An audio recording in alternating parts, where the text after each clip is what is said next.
সেভাবেই নেওয়া হবে, ডাক্তারদের পরামর্শেই সব কিছুই হবে। নিতে হলে এখান থেকে যদি উন্নত চিকিৎসার জন্য অন্য কোথাও নিতে হয় তাহলে সেটা ডাক্তাররাই সিদ্ধান্ত নেবে। এখানকার যারা ডাক্তার আছেন আমি অনেক ধন্যবাদ দিচ্ছি ডাক্তারদেরকে। গতকাল থেকে শুরু করে তারা ইন্টেনসিভ কেয়ার করছে তাদের রোগীদের ব্যাপারে। এর পরবর্তী আর বিভিন্ন স্বেচ্ছাসেবী সংগঠন, সনাতনী কল্যাণ ফ্রন্ট, তারাও এই বিষয়ে রক্ত দেওয়া থেকে শুরু করে সার্বিক সহযোগিতা দিচ্ছে।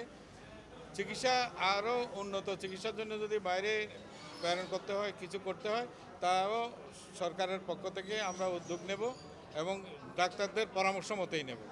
এটা চিকিৎসকদের পরামর্শে যতটুকু করা সম্ভব সব কিছুই আমরা করব।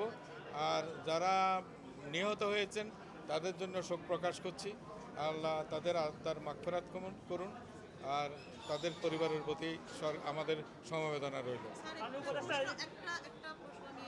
দীর্ঘদিন ধরে যে কক্সবাজার হাইওয়ে রোডে দীর্ঘদিন ধরে সড়ক দুর্ঘটনা ঘটছে, কিন্তু ফোর লেন হবে করে আসলে এখনো পর্যন্ত সেটা আলো দেখেন। আজকে একটা বিশাল মানববন্ধন 4টায়, আমরা আসলে দক্ষিণ জেলার মানুষ, এটা নিয়ে এই যে আপনার এই সরকার কোনো ব্যবস্থা নেবেন কিনা, যদি আপনাদের সময় যদি একটা আপনারা আমাদের জন্য সুফল দিয়ে যেতে পারেন বা সুখবর দিয়ে যেতে পারেন।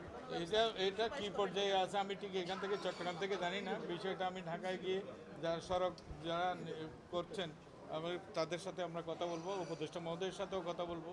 এবং কালকে তাৎক্ষণিকভাবে স্পটে গিয়ে আমি যে বিষয়টা দেখেছি সেখানে আশু যে করণীয় যেটা সেটার জন্য উদ্যোগ নেওয়া হয়েছে। তারা স্পিড ব্যারিয়ার ইত্যাদি দিয়েছে। বেপরোয়া যান চালনা, এই যে সড়কের পরিসর এবং বাঁকা দিয়েছে, এখানে এই সড়কের আইন মেনে তো কেউ গাড়ি চালাচ্ছে না।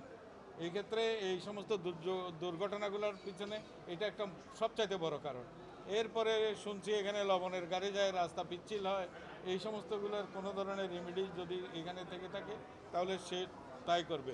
বিআরটিএ ওখানে উদ্যোগ নিয়েছে যে প্রত্যেকটা বাঁক তারা পরীক্ষা করে এই প্রাথমিকভাবে যতটুকু আয়োজন করা দরকার গাড়ির স্পিড কমানো এবং সুশৃঙ্খল করার ক্ষেত্রে তারা সেই সমস্ত উদ্যোগগুলো করছে।